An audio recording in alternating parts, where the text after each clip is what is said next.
Welcome to the Big Blue Breakdown as we go over the New York Giants' three key matchups in their regular season finale on Sunday against the Philadelphia Eagles at Lincoln Financial Field. I'm Paul Dottino. Well, it seems like forever ago when the Giants and Eagles met earlier this season. Back on October 20th, the Eagles came in and beat the Giants at MetLife Stadium 28-3. Saquon Barkley ran for 176 yards and a touchdown. At that point, going into that game, Philadelphia was 3-2. The Giants were 2-4. It would be a pivotal game schedule-wise because from that point forward, the Giants' season went steadily downhill. Philadelphia's, well, they haven't lost but one game since. Philly at 13-3. They have won the NFC East. They are locked in to the number 2 seed in the NFC playoffs. Giants, they wound up losing 10 in a row, setting a franchise record, and are 3-13 following their 45-33 home victory in their home finale last weekend against the Indianapolis Colts. That's where things stand at the moment. We already know that Philadelphia head coach Nick Sirianni has said Saquon Barkley, who was going for the single-season NFL rushing record, needed a little over 100 yards to pass Eric Dickerson. He will not play. Most of the Eagles starters will not play. The Giants are playing the game to win, trying to win back-to-back games to close out their season. So let's take a glance for a second at the Giants' injury report. We know that Thursday afternoon, McFadden, John Michael Schmitz, Burns, and Neal were the 4 Giants who did not practice.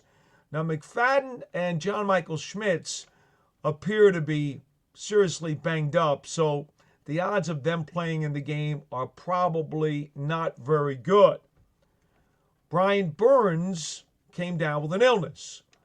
I would say there is a very good chance that he would play, as is the case for Evan Neal, who is nursing a sore rib and a sore hip. Now, it's interesting to note the Giants did wind up, just as a side note, with a little bit of a smile this past week. Dexter Lawrence, who only played 9 games this year because of a dislocated elbow, was named to his 3rd consecutive Pro Bowl.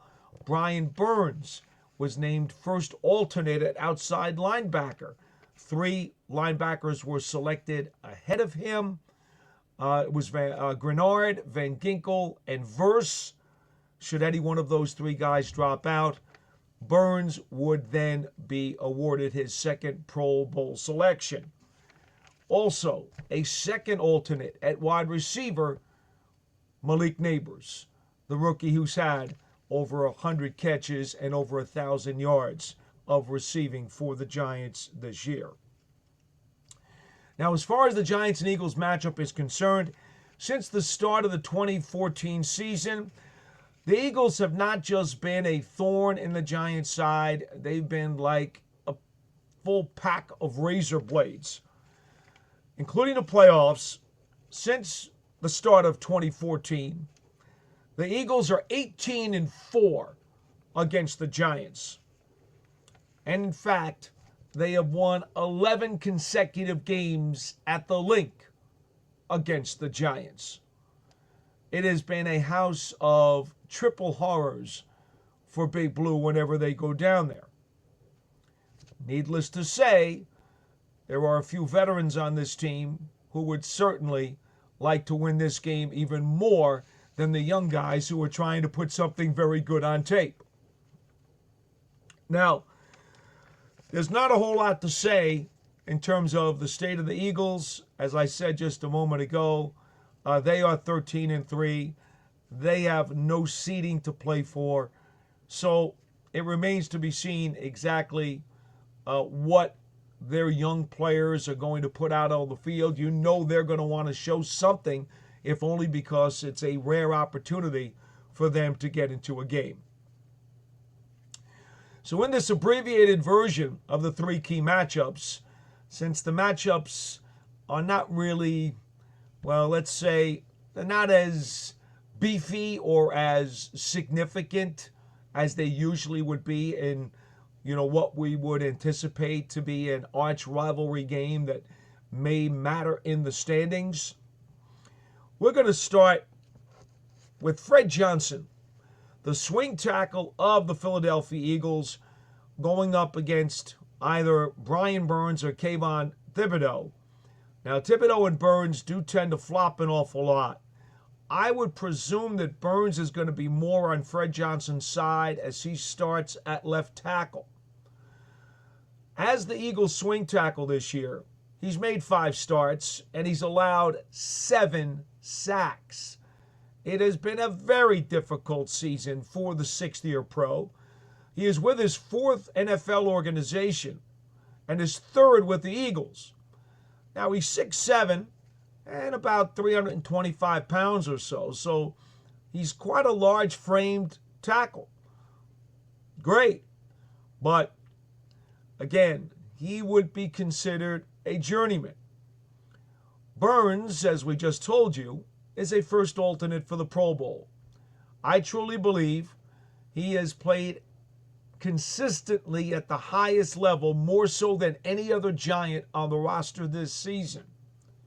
66 tackles for Burns, 8 sacks, 16 quarterback hits. But here's the real number that I want to draw your attention to. 17 tackles for a loss. That is tied for the 3rd most in the NFL.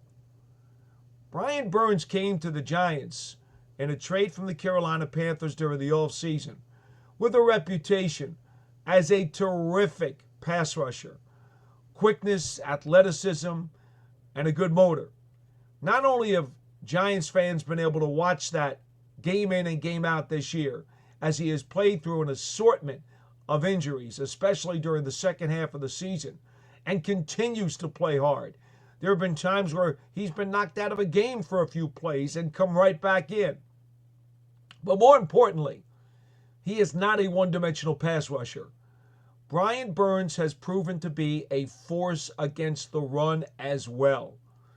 So whatever his reputation may have been before he got here, he has proven to be a valuable all-around player on the verge of a Pro Bowl, and also a terrific presence, leader, and pro in the locker room.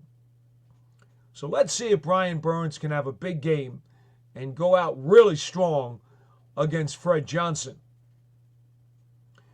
Also, on the Eagles' offensive line, key matchup number 2, we're going to go with former Giants center Nick Gates. He will line up mostly, I would think, against Nacho Nunez-Roches of the Giants, who has 48 tackles and a couple of sacks this year. He's missed a little bit of time because of injury himself. Now, Gates played 4 years with the Giants after he was an undrafted rookie free agent out of Nebraska. Giants picked him up, signed him as a tackle, but converted him to guard, then converted him to center. Got a good 3-year contract with a healthy guarantee from the Commanders, went there in 23, then was released and signed this year with the Philadelphia Eagles. Gates made 29 starts over his career with the Giants and was a fan favorite, deservedly so, especially with a leg that was broken in multiple spots, threatened his career, and he came back strong. Well, this year with Philadelphia, he has only played 28 snaps on offense.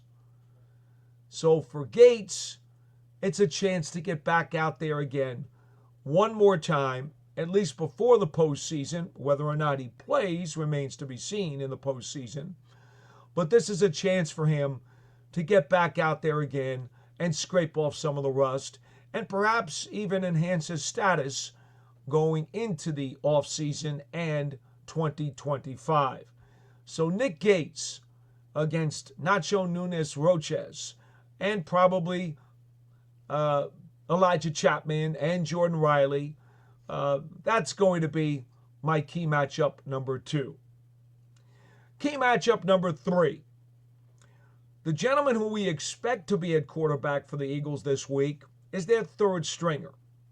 All right, they've already gone through Jalen Hurts with a concussion in the protocol. And Pickett is also been banged up. So what we're looking at here, and I believe he's got ribs. Yeah, Kenny Pickett's got ribs. We're looking at Tanner McKee. Now, he came out of Stanford last season, was a 6th-round draft choice. And last week against Dallas, 3 for 4 for 54 yards and 2 touchdowns.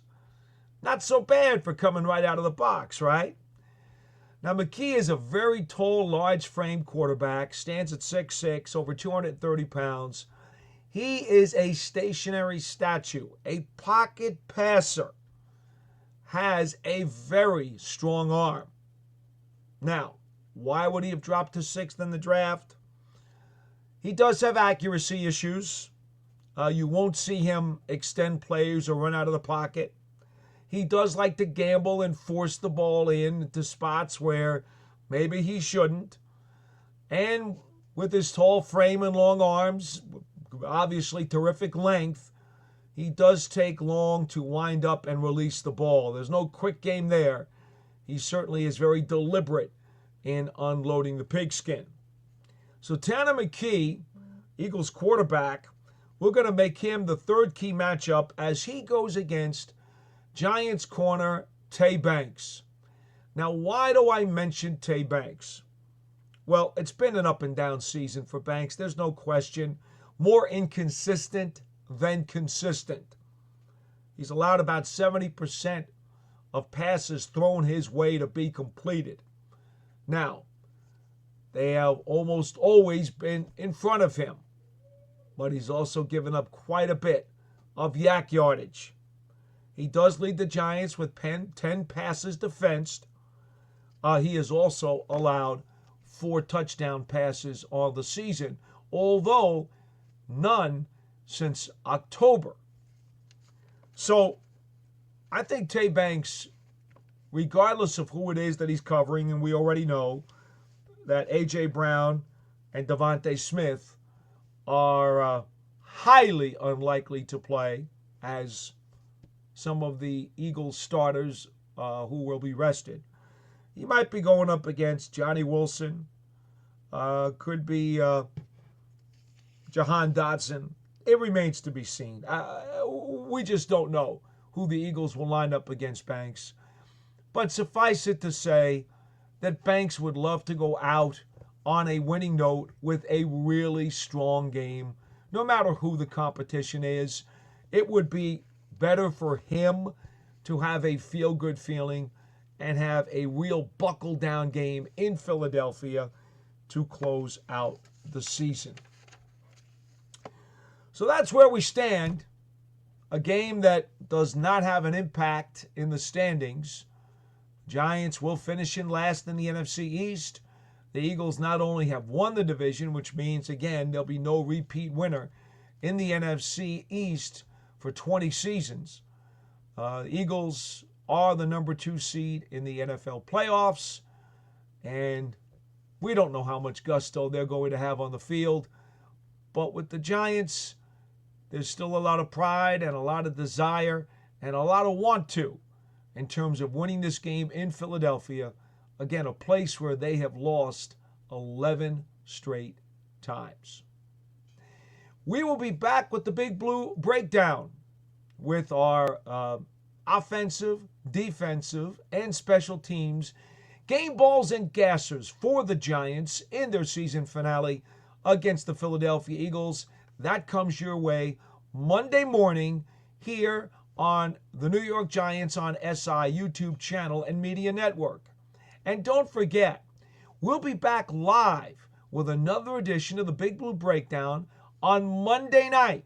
That's right, the Giants season ends on Sunday.